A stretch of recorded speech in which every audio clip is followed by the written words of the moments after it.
All right. Welcome back to the Believe You Are a Good Mom podcast. I have Mimi Porter with me today. I'm really excited about this. I love Mimi. Can you introduce yourself before I get carried away? Sure. I'm Mimi. um, I'm a mom first and foremost. I have 6 children, 3 boys, 3 girls. Three of them are married. I also have 5 grandchildren now, which blows me away. Mhm. And I I came from a big family, second of 7. I always wanted a big family. Being a mom was just the only thing that I ever wanted to be. Yeah. Isn't that funny? Yeah. Me too. And then once I was a mom, it wasn't all it was cracked up to be. So, this is what we're going to talk about today. So your kids are how old now? They go from 29 to 14. Okay, so 30 years ago, right? Yep. Was when you were Yeah. still living the idealistic being a mom is going to be the end all be all, right? And tell us a little bit about well, first hold on, because we're still sort of in the intro here. Like I said, I tend to get carried away. Okay, so Mimi now coaches men, which I find very interesting because coaching tends to be women saturated. Lots of women are very into coaching, but men have gotten a glimpse of how good it is, right? And Mimi's just passionate about helping families, marriages, relationships, right? Building relationships. And she loves to help men strengthen their relationship. So we'll get into that. But I want to go back in history, back when all I want to do is be a mom. And she just told me before we hit record that she married her high school sweetheart. Yes. And they got married, 7 weeks after he got off his mission? Yes. So it was like, this had been planned out from high school, right? Yep. You go for 2 years, come back, we'll get married, make babies, live happily ever after, right? Yes. That's how it was supposed to go. And is that how it went? No, no. And in fact, we struggled with infertility for the first several years, and which only strengthened my passion about being a mom. That's, like that's all I wanted. And why was it not happening? And I had first thought that we passed our test of, passed our test of just being able to get through that 2-year separation and still want each other. Mhm. And then when we had the struggle of infertility, for sure, that was like, okay, we're done with our testing. We just get to move forward and live the happily ever after, and help other people have happier lives. And So from the get-go, you were passionate about helping other people. And yeah, I think that was just really instilled in me really young, that it was like the epitome of forget yourself and serve, which yeah, I think has its place, but it also has its own really high cost, which is yeah. a whole nother thing. I don't know if you want to get into Yeah, that. well, first let's talk about this idea of a test. So if we think that the purpose of life is to be tested, and we had this big test, we had to be separated for 2 years, it was so hard, and we're like, check, pass that test, we're back together, life is just going to be rainbows and daisies now. And turns out life is not necessarily a test, and it's not pass or fail, and it's not get this right, the rest is going to be easy. So tell us what it really is all about. Oh, it's about accepting humanness and just deciding more consciously, what are you going to do right now? Like who are you going to be right now with what's in front of you? Yeah, because you were so in love, right?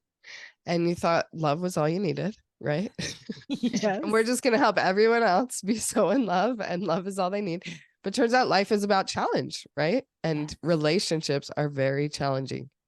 So whether it's your marriage or your relationship with your kids, relationship with yourself, relationship, and turns out we have a relationship with everything, with time, with money, with the place we live, with our neighbors, with everything, with the weather, right? So when we really start delving into relationships and seeing how hard they are and the growth that comes from enduring that hard, then it kind of gives life a different purpose, right? Yeah. And I think one of the ways that we make relationships harder is by thinking that they shouldn't be this hard. Yes. That was a big thread for us, was thinking, wait, it's not supposed to be this hard. I found a book one time with the subtitle. It was, I think it's called Sacred Marriage, but the subtitle is what got me. And it was, what if God designed marriage to make you holy rather than make you happy? And it just totally changed it for me of, oh, wait, this is like growth. This is about growth. It's not about just being happy. Yes. Yeah. That's a really good summary of Earth life, right? Yeah. We think that we just are here to be happy, and we get all bent out of shape when we're not feeling happy all the time. But turns out that's not the point, right? It's a sanctification process. We're trying to become holy, not happy. Ooh, I love that. Yeah. And what better way than to share your life with someone under the same roof day in and day out? And yes, we're so in love. We just had we're having our 10-year anniversary next week. And so I was watching our wedding video last night, and just thinking about how happy we were that day, the happiest day ever, right? And so clueless of that we're not going to be happy every day, but it is going to help us be more holy, right? In the long run. So the struggle with infertility, marriage struggles, all the things, right? Yep. That's the lesson learned, is that it's not about, trying to be happy all the time. And that it doesn't mean something is wrong. Yeah. That's, I grew up hearing stories about, like, the ideal seemed to be if you never fight. It, I would hear people talk about, oh no, we've never had an argument. And to that, I say, then you also did not have a real relationship. Or at least, maybe back then, like our grandparents and stuff, like life was different and more simple than now. But I really do think that even all of those, people who didn't fight, they were just living surface, keep the peace, don't really know each other, don't really require much of each other. They weren't living the relationships that are available when you are actually real with each other.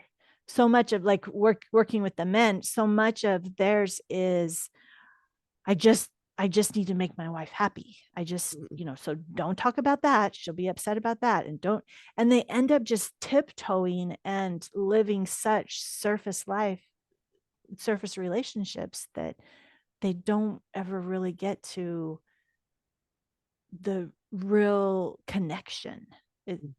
That kind of life is an enemy to connection. And there's so much more connection. If we have this idealistic idea that we're supposed to be happy all the time, and if we're not, then there's a problem, then that would sound like, oh, I'm not happy all the time. I need a coach to help me learn to be happy. And turns out in coaching, what we teach people is to embrace all the emotions, right? Yeah. And so the goal isn't to try to be happy all the time or to feel good and to do things that help you feel good, but to embrace all of it. Yeah. And just drop that resistance to the negative, quote unquote, feelings. Yes. And thinking that it's wrong of you and your spouse and your kids, right? Because as a mom, we think we can only label ourselves as a good mom if our kids are always happy. So that's why we think we're a terrible mom, because our kids are not happy that they have to brush their teeth and go to bed. And so they scream at us, "You're the worst mom ever." And if we believe that, right, then we're going to think that we're the worst mom ever, because in order to parent, we have to encourage them to do things they don't want to do sometimes. And they're not going to be happy about that. If we just were like spending all day trying to make them happy, then okay, yeah, let's have ice cream for breakfast and watch TV all day. And like, so yeah. And same with their husbands. If we're just trying to make them happy all day, or if we're trying to pretend we're happy so that they think that they're making us happy, just the whole dance. It's just, let's just drop that dance and be real with each other. I have emotions. It's okay. Like, and I Yes. say that to my husband. I'm like, no, I'm just feeling whatever right now.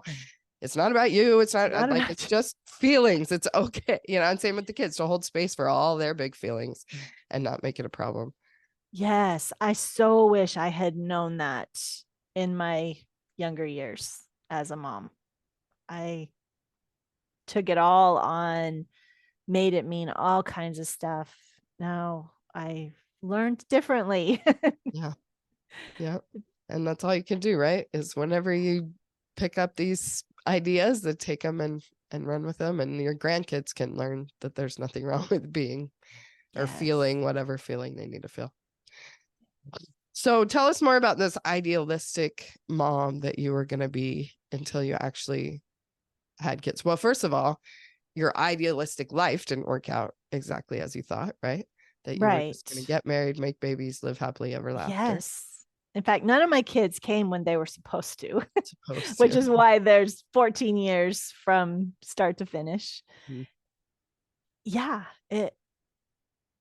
best laid plans, we just don't have control over those kind of things.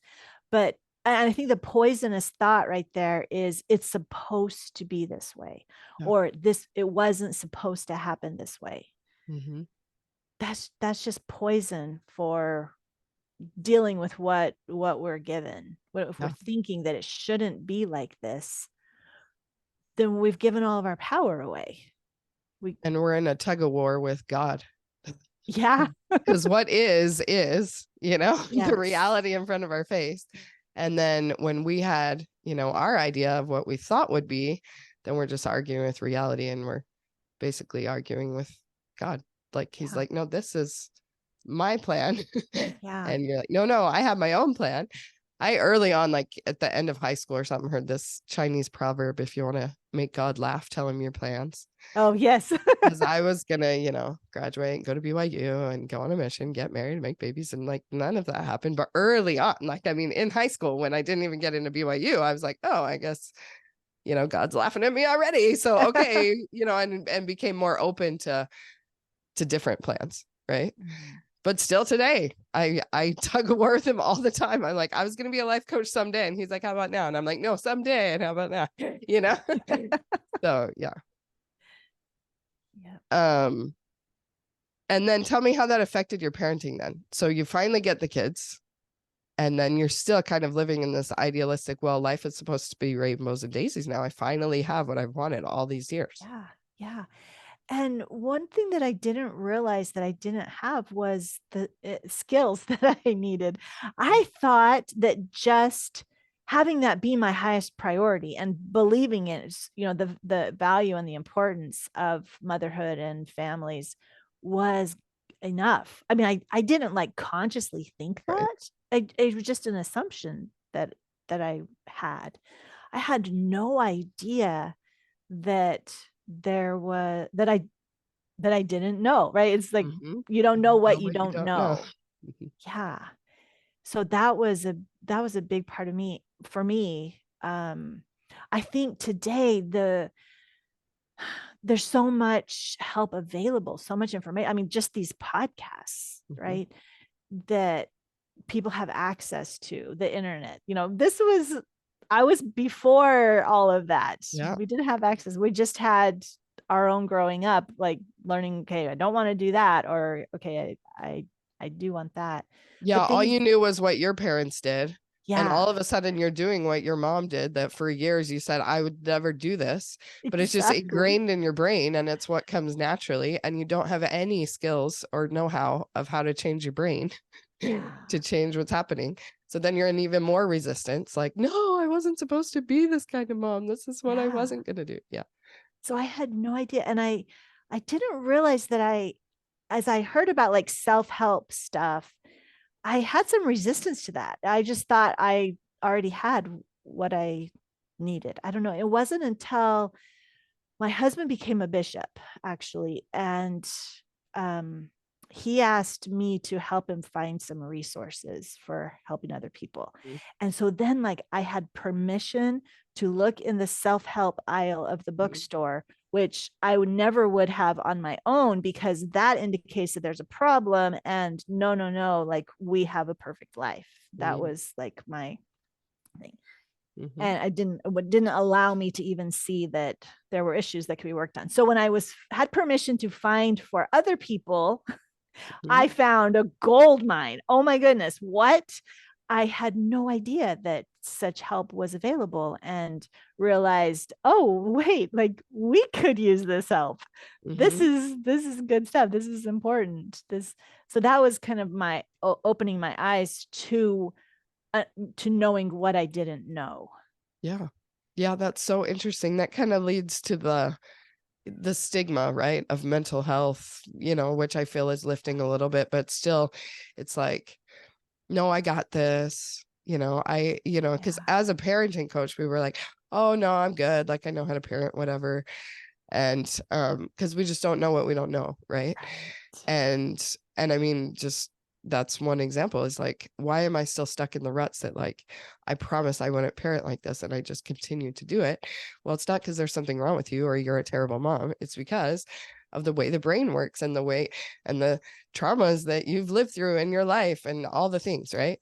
And so to be able to just sort of drop that perfectionist Yeah. mentality, that like, or like, and just embrace that, yeah, there is something wrong with you.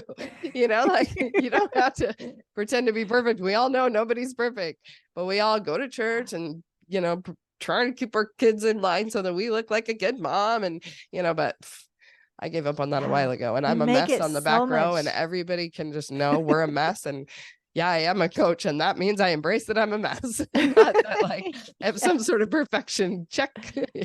Yeah.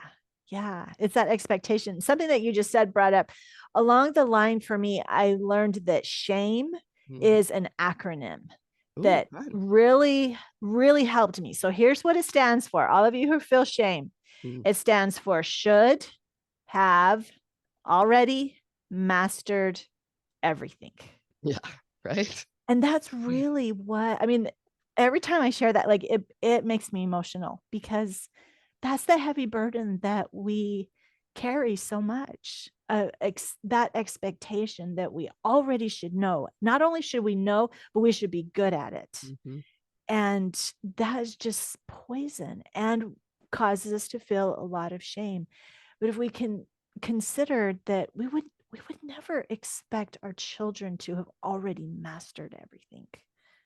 Why are we expecting that of ourselves is so unrealistic. And putting it in that framework, I think it was really a gift for me. I've heard it a couple places. I don't even know who to attribute it to, Mhm. but it is gold for me. Yeah, I love that, because the same way, I mean, who are we expects us to have this mastered? God? Like, he knows. He knows. He Yeah. knows that he gave us these babies and we have no idea what we're doing with them.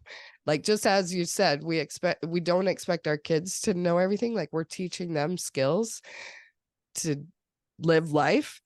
Then we're a brand new mom. We have no idea what we're doing. We're acquiring skills. We're learning as we go.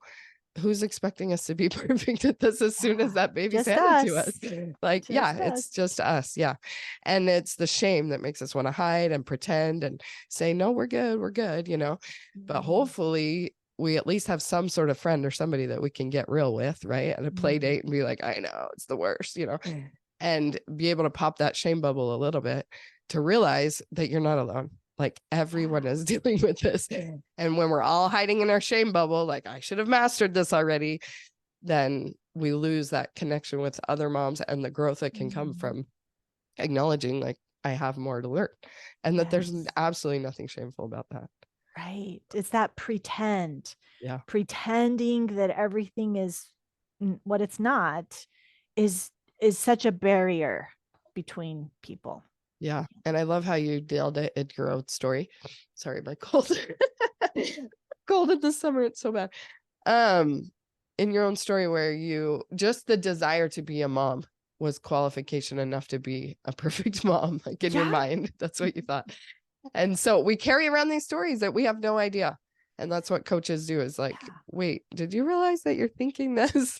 Does that even make any sense when we pull it out of your brain and say it out loud? It's like, oh, of course that wouldn't qualify me as being a perfect mom. There is no perfect mom. There's a, like, I mean, even a qualified mom, you know, the desire to be a mom doesn't teach you any skills at all. Right. It just, you know, gets you a baby, hopefully, eventually, right? Anyway. Okay, any last wisdom? That's so good. Let's just gnaw on that acronym one more time. So should have already mastered everything, right? So any aspect of your life, if you're feeling shame, it's because you're expecting yourself to have already mastered this. Already mastered it. And that is the whole point of life, is a process of mastering. There's no point at which you've mastered anything. Right. So yeah, you know, drop the war on that shame. Forget it. It really does. It shifts everything. Yeah. Sometimes I also change the everything, to earth life. Should have already mastered earth life. Yes, exactly. Okay, what? Like, no, it's meant to take the lifetime. Yeah. Well, and even moms who think because they've launched their kids, you know, they're like, oh, I blew it, or whatever, you know. It's like, I wish I'd known these things when my kids were little. I heard so many people say that about coaching. I wish I had these tools when my kids were little. And that's why I was like, I'll be in the thick of it, mom, while my kids are little. I'll help other moms whose kids are little.